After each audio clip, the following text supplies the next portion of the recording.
Assalamualaikum warahmatullahi wabarakatuh. Saudara dan sahabat dimanapun berada ya.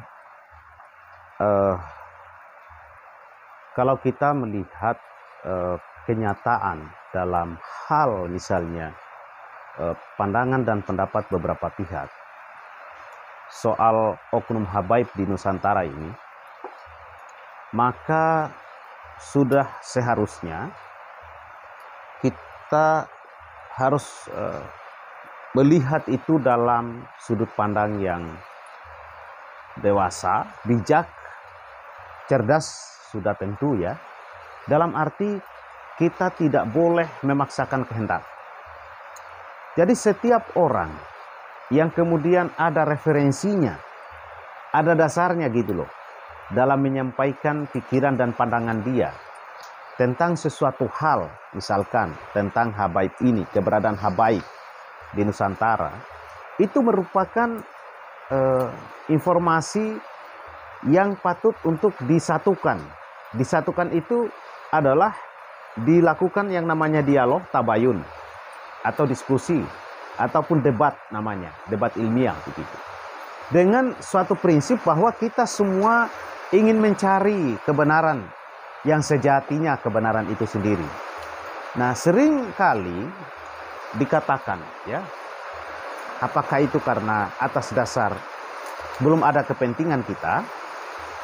Biasa kita mengatakan bahwa kebenaran itu bukan milik kita, tapi milik Allah Subhanahu wa taala.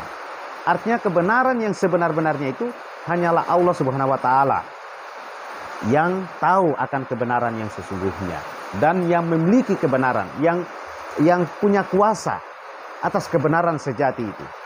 Nah, kalau kita menyadari akan hal itu, maka setiap informasi yang kita peroleh tentang suatu hal, tidak terkecuali soal habaib ini, mari kita duduk bareng-bareng aja. Mari kita saling bicara. Nah, dan dengan segala hormat ya, oknum habaib pun misalnya harus ada rasa diri untuk bagaimana kebenaran ini yang sesungguhnya. Misalkan tentang keberadaan dia. Oh, saya ini sebagai seorang habaib nih.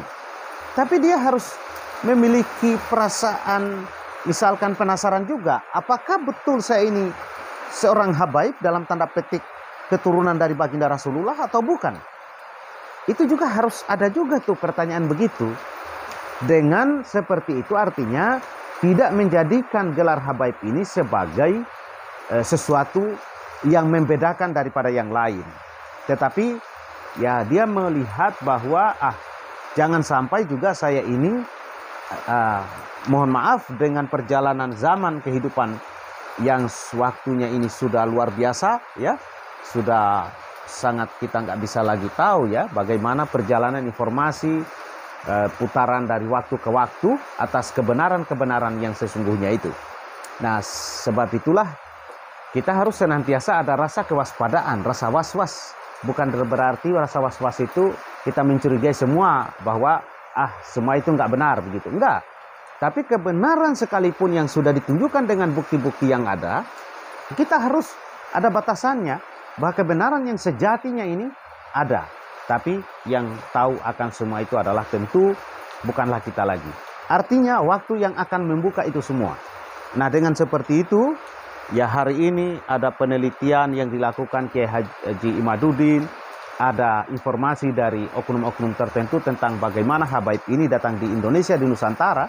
Maka oknum-oknum habaib pun misalnya, apalagi yang kontroversi. Dalam arti kontroversi itu perilakunya, baik ucapan dan perkataannya itu menimbulkan pertanyaan terhadap publik. Apakah benar ini orang oknum habaib ini misalnya keturunan baginda Rasulullah? Nah, kemudian ribut soal tes DNA dan segalanya. Nah, itu semua menandakan bahwa masih banyak hal yang harus membuat kita terus untuk berlatih menjadi lebih bijak, lebih tenang, lebih damai ya. Kemudian tidak ada kesombongan di dalam diri. Nah, saya kira itu semua adalah tujuan kita dalam beragama Islam ya. Agar bagaimana hidup kita ini damai, tenang, dan dapat memahami dan menerima kenyataan-kenyataan kehidupan itu sendiri. Nah, oleh sebab itulah saya berpikiran ya dan berharap agar ada kesadaran yang lahir di dalam diri kita masing-masing. Dengan seperti itu, maka kita akan tahu batasan akan diri kita.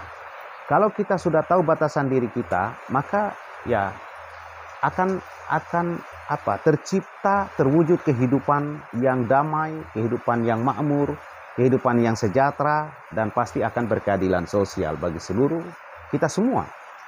Itu saudara, bagi saya hanya sekedar saran dari renungan atas peristiwa dan keadaan ini. Semoga ya ada manfaatnya, dan ya silakan saudaraku dan sahabat sekalian juga berkomentar, mengeluarkan pikiran dan pendapatnya melalui kolom komentar ya, seperti apa menurut saudara dan sahabat sekalian. Terima kasih. Assalamualaikum warahmatullahi wabarakatuh.